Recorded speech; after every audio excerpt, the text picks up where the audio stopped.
உயர்கல்வி நோக்கிய பயணத்தில் எந்த துறைக்கு போக வேண்டும் என்பதை தீர்மானிப்பதில் இளைய தலைமுறையினருக்கு தடுமாற்றம் ஏற்படுகிறது. இதை கருத்தில் கொண்டு எதிர்கால கல்வியை சரியானதாக தேர்ந்தெடுக்கும் வகையில் கோவையைச் சேர்ந்த முனைவர் கனகராஜ் என்பவர் வருங்கால வாழ்விற்கு திறன் ஏற்றுதல் என்ற நிகழ்ச்சியை நடத்தி வருகிறார். கோவை மாவட்டம் நஞ்சப்பா சாலையில் இந்திய ஆட்சிப்பணி தேர்வுக்கான பயிற்சி வகுப்பை அரசு உதவியுடன் இலவசமாக நடத்தி வரும் கனகராஜ் அரசு கலைக்கல்லூரியில் அரசியல் அறிவியல் துறையின் இணை பேராசிரியராகவும் பணிபுரிகிறார். ஏழை குழந்தைகளுக்காக, நமது நாட்டின் இளைஞர்களுக்காக ஒரு ப்ரோக்ராம் ஒன்று நடத்தி வருகிறோம். வாழ்விற்கு திறனேற்றுதல், எம்பவரிங் ஃபார் ஃபியூச்சர் என்ற ஒரு நிகழ்ச்சியை நடத்தி வருகின்றோம். இந்தியா தற்பொழுது உலக இளைஞர்களின் தலைநகராக உள்ளது. ஏறக்குறைய 60 கோடி இளைஞர்கள் இந்தியாவில் உள்ளார்கள்.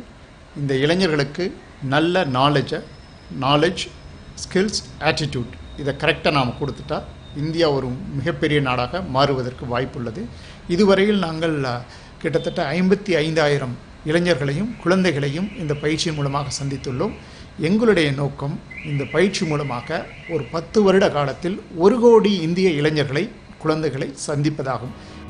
வருங்கால வாழ்விற்கு திறன் ஏற்றுதல் நிகழ்ச்சிக்காக பிரத்யேக கையேடு ஒன்றை தயாரித்துள்ள கனகராஜ் அதனை மாணவ மாணவிகளுக்கு இலவசமாகவும் வழங்கி வருகிறார்.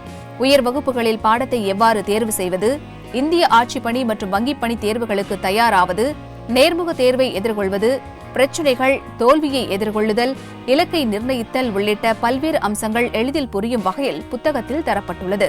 10ஆம் வகுப்பு படிக்கக்கூடிய மாணவர்கள், 12ஆம் வகுப்பு படிக்கக்கூடிய மாணவர்கள், அவர்களுக்கு என்ன படிக்க வேண்டும் என்ற ஒரு உறுதி இருக்காது, தெளிவு இருக்காது.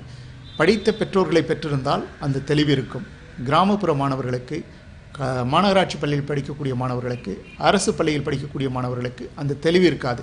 அந்த தெளிவை பெற வேண்டுமென்றால் ஒவ்வொரு மாணவனும் இந்த புத்தகத்தை படிக்க வேண்டும். வாழ்க்கையில் என்ன படிக்க வேண்டும், வாழ்க்கையில் எந்த பணிக்கு நாம் செல்ல வேண்டும், அது மட்டுமல்ல வாழ்க்கையில் எந்த பணிக்கு சென்றாலும் எந்தெந்த அடிப்படை திறமைகளை, ஃபார் எக்ஸாம்பிள் மென்திறன்கள், soft skills, positive attributes, digital skills, computer skills, இது போன்ற எந்தெந்த திறமைகளை நாம் வளர்த்து கொள்ள வேண்டும் என்ற தெளிவு மாணவர்களுக்கு கிடைக்கின்றது.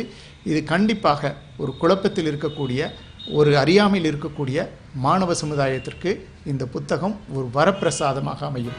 கிராமப்புற மாணவர்களின் வளர்ச்சியை கருத்தில் கொண்டு நடத்தப்படும் இந்நிகழ்ச்சியில் அவர்களின் திறனை வளர்க்கும் விதமாக கம்ப்யூட்டர் பயிற்சிகளும் அளிக்கப்படுகிறது. இளைஞர்களை அதிகம் கொண்டுள்ள இந்தியாவை வல்லரசாக்க 10 ஆண்டுகளில் 1 கோடி இளைஞர்களை சந்தித்து அவர்களின் திறனை வளர்க்க கனகராஜ் திட்டமிட்டுள்ளார். அவரது திட்டம் வெற்றியடைய ஆசிரியர் தினத்தில் நாமும் வாழ்த்துவோம்.